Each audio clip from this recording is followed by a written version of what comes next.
রমাজানের প্রস্তুতি নাম্বার 1, আমার সেটা বলেন। রমাজানের প্রস্তুতি নাম্বার 1 হচ্ছে যত দুনিয়াবি কাজ আছে সেই কাজগুলোকে কমিয়ে ফেলবো। দুনিয়াবি কাজগুলো কি করব? মানে দুনিয়াবি যত কাজ, যত ব্যস্ততা যা আছে এগুলোকে কমায় নিয়ে আসবো, যাতে রমজান মাসে আমাকে বেশি বাইরে দুনিয়াবি প্রয়োজনে বাইরে বের হইতে না হয়, বেশি ব্যস্ততা আমাকে দুনিয়ার জন্য না করতে হয়।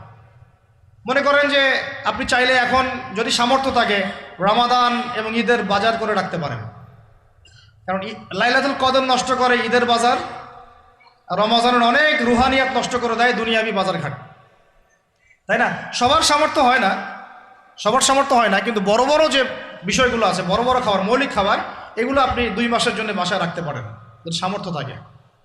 সামর্থ্য নাই তাহলে সেটা আলাদা বিষয়। মোট কথা এটা শুধু একটা বিষয় বোঝাচ্ছি না, দুনিয়াবি যত ব্যস্ততা এগুলোকে কমায় রমাজানের জন্য প্রিপারেশন নিতে হবে।